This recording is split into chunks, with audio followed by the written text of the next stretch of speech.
I'd like to thank our reader, Judy Johnson. It was such a fabulous reading.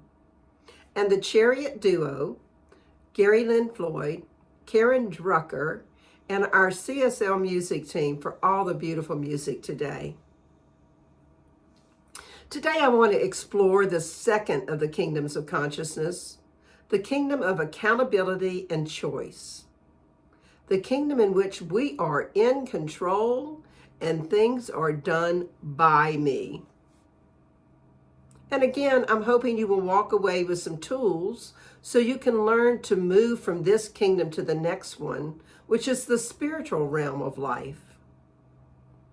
So as we continue with our wonderful 2023 spiritual journey, our title for this week is Kingdom 2, Accountability and Choice. So your question for this week is this: what is the one choice you might make today to be in integrity with who you are? To be accountable for your choices and to learn to live from a place in which you release control into the hands of the divine. One more time. What is the one choice you might make today to be in integrity with who you are, to be accountable for your choices, and learn to live from a place in which you release control into the hands of the divine? So Kingdom 2 is the level of consciousness in which things are done by me. The second kingdom is all about accountability and choice, and manifesting things, living from that linear mind. In this kingdom, we take a bit more control of our lives, and we become generally accountable and recognize all the choices that we have. When we cross over that critical line of integrity that divides the first and the second kingdom, we give up blame and we take personal responsibility for what is going on in our lives.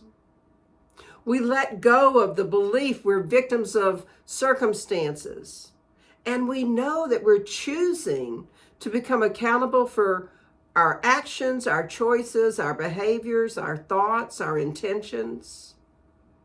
As I said a couple weeks ago, this kingdom is often associated with princesses, palaces, and parking places because it's the kingdom associated with the law of cause and effect, and where we manifest things in form.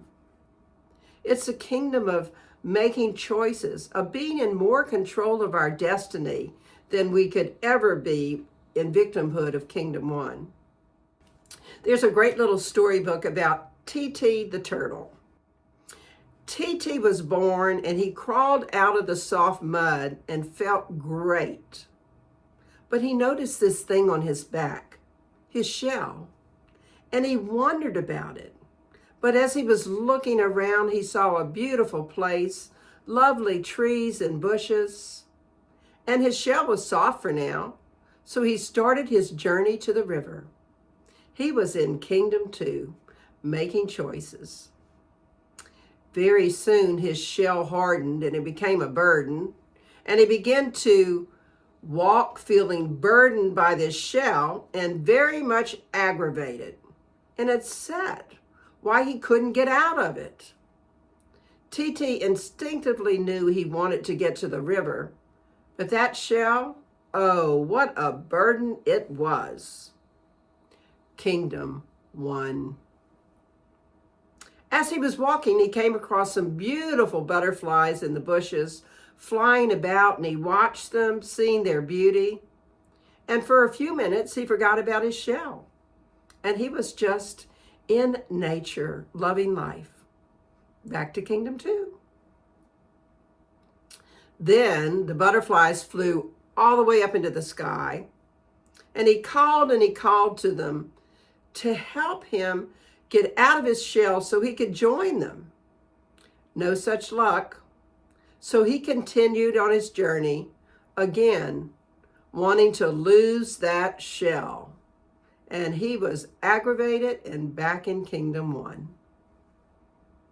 He saw a rock, and so he thought, well, maybe if I climbed up there and jumped off, it would crack the shell, and I'd be rid of it. So he was taking control. He was back in Kingdom 2. So he climbed up and he jumped off, and you can imagine, when he jumped, he landed upside down. Now, TT was in quite a predicament. He couldn't even move. There he was, feeling sorry for himself and thinking, how dumb was it that I climbed there and thought that this was going to work? He was back in Kingdom 1. And then along came Bunny the rabbit. She saw TT moaning to himself about his situation, and so she asked if she could help. Well, TT had hope now. There was a rabbit to the rescue. So he had found Kingdom 2 again. Oh, yay, I have a choice. After Bunny turned him over, he asked her to help him out of his shell.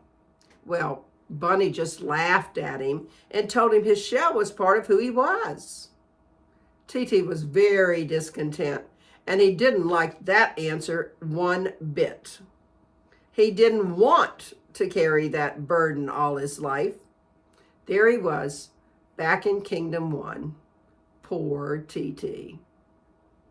Well, Bunny offered to walk him to the river, and along the way, TT did nothing but moan about his heavy shell, living in Kingdom 1 while Bunny was trying to tell him and help him understand that it was part of being a turtle. Well, TT wasn't going to have any of that. He wanted to fly like the butterflies or hop like Bunny. He was giving himself a real pity party and absolutely living in Kingdom 1. Well, I'm going to save the rest of this story for next week, and we'll see how TT found Kingdom 3. Kingdom 2 is a significant shift from the blame game and victimhood of Kingdom 1. And as you saw with TT, when he had hope and could look beyond his current circumstances into a brighter future, he moved into Kingdom 2. Pogo, the comic strip possum, was gentle and kind, and he was often the victim of the madness of people around him. And he said, "Everywhere I go, there I am again." We can't escape who we are. In Kingdom 2, we let go of blame and shame when we make a decision to take control of our lives, to recognize that everywhere we go, there we are. We become accountable and feel better about our capabilities and the ability to act rather than react, to create what we want rather than be in that puppet reactive mode. Did you know that if you take the words creation and reaction, they have exactly the same letters? But in creation, the C is first. So when we see first, we can create rather than react. Ernest Holmes, in The Anatomy of Healing, tells us this: thought creates all the conditions we experience somewhere along the line, but the thinker creates his thoughts. This decision to create our thoughts means there are no more statements like, "if you hadn't," or "I only did this because," all of those blame statements. In Kingdom 2, the language is one of more accountability. I got triggered by my beliefs and said some hurtful things. I'm sorry. Wow, that seemed really unfair, and I need to do something about it. For future reference, what I need is, I wonder where God was in that flood that just destroyed my house. Well, you probably are thinking no one would say that last one. And when we move into the second kingdom, we learn to be aware of what we're thinking, and then we can manifest what we want. Life is indeed happening by me. In Kingdom 2, we use our linear mind, we see the law of cause and effect, and the logical result is this. When I, then this happens. And we know that our thoughts create our reality. The world I see is the world in me. Moving from Kingdom 1 to Kingdom 2 is a realization of how we are behaving around being a victim. And when we accept that God is for us and what is happening in our lives is wonderful or some lesson that we can learn from, we take control of any situation that occurs. This year I happened to be a little bit shocked by my tax bill, and I had not counted on that extra large expense because I had a lot of other expenses at the same time. I could have bemoaned all the taxes we pay and how the government wastes our tax dollars by paying high prices from suppliers for things that you could buy elsewhere for maybe a third or a half of the cost. That decision would have been victimhood. Rather, I chose to be grateful that I had money in my account that I could withdraw to pay the taxes. Now, that decision wasn't a happy one for me, and it was holding myself accountable for not investigating the tax situation earlier. So by now you have a pretty good picture of Kingdom 2. The kingdom of manifesting, of making choices, of being more in control of our destiny. And, fair warning, we can get stuck there because it feels good to be in control, doesn't it?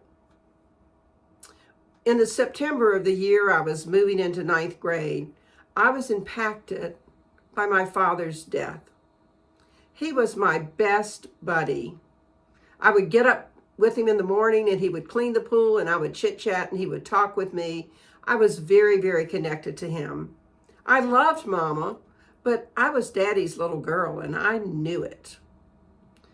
And Mama lost the love of her life, and for a little while she checked out. And because I had grown up in such a loving and caring household, for the first time in my life, I learned that love wasn't necessarily a safe thing. It could be quite painful.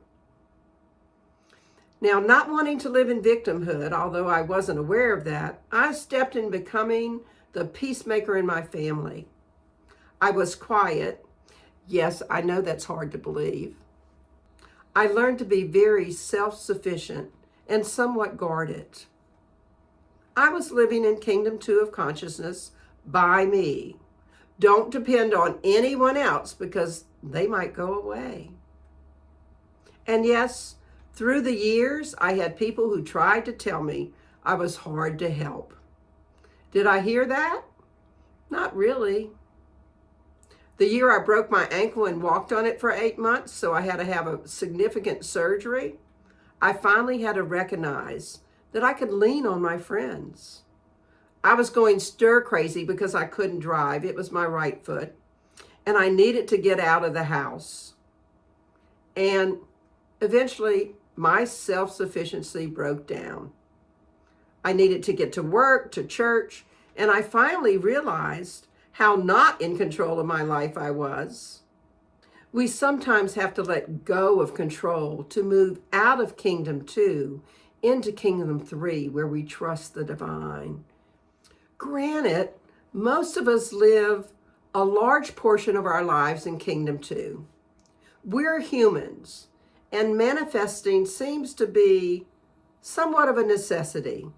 We need to take charge of our lives and pay our bills and make sure there's food on the table, and also have time to enjoy life. So don't wait for the spiritual 2x4 to hit you before you think about this. As both human and spirit, we're a mashup of human flaws and divine perfection. The personal challenge for each of us is to live with that paradox, to overcome our human errors while seeking the fuller expression of divine perfection. In Kingdom 2, we're in control. We live there because being in control of our lives probably feels a lot better than being a victim. And there's a higher level of consciousness in which we could live. Kingdom 3 is a spiritual level of consciousness which requires us to be willing to give up control and truly turn our lives over to the divine. And to be willing to ask the divine or some divine person on this planet for help when we're struggling. And also to remember that Jesus said, ask and it is given. Lesson 152 of A Course in Miracles is, the power of decision is my own. It's a great lesson, and it goes on to say, let us today be truly humble and accept what we have made as what it is. The power of decision is our own. Decide but to accept your rightful place as co-creator of the universe. And what you think you made will disappear.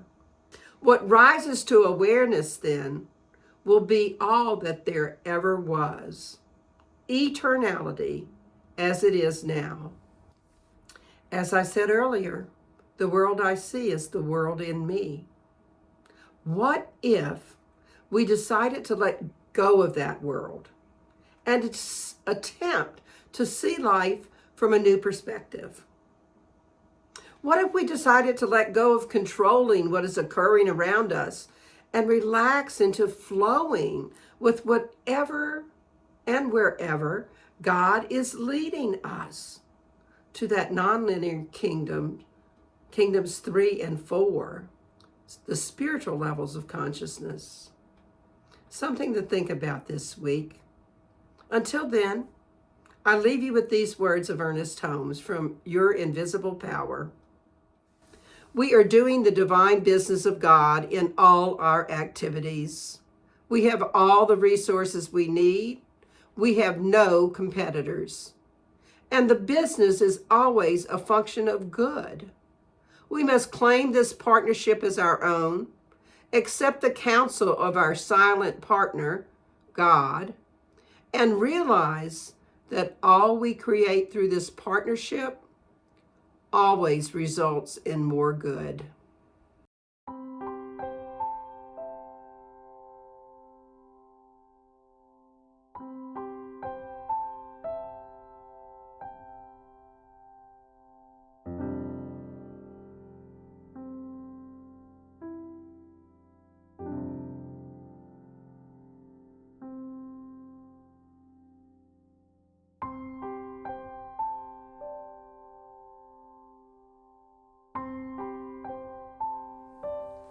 So in summary, how might you remind yourself to notice when you're living in Kingdom 2? And how might you move out of controlling your life to an even higher level of consciousness? Well, become aware of living a life of integrity. Choose to be accountable for your choices, for your behaviors, for your actions. Use the law of cause and effect to manifest what it is you want. Be willing not to be a control addict. Be aware of how easy it is to be stuck in Kingdom 2. And be willing to ask the divine or someone else for help. Be aware that there are spiritual levels of consciousness. Know the power of decision is yours. And we can accept to co-create with the divine. Be willing to go where Spirit leads you. So here's your affirmation for the week. How is it I so easily and willingly live in integrity with who I am, accountable for my choices, and learning to live from a place in which I release control into the hands of the divine? So your challenge for this week is to pause throughout the day and just notice if you lived in Kingdom 2 thus far today, and how determined you are to be in control of your life. Are you so determined that you can't let go of that? Check in at night to see how you did with living in integrity and how well you shifted to living in that world of accountability, or even to that world where the divine is truly in charge. Let's pray. I take a deep, nourishing breath and invite you to do the same. And just to recognize all that the divine is, everything that we look at, all of the beauty of nature, the love, the joy, the happiness that occurs on this planet is taking place by divine beings.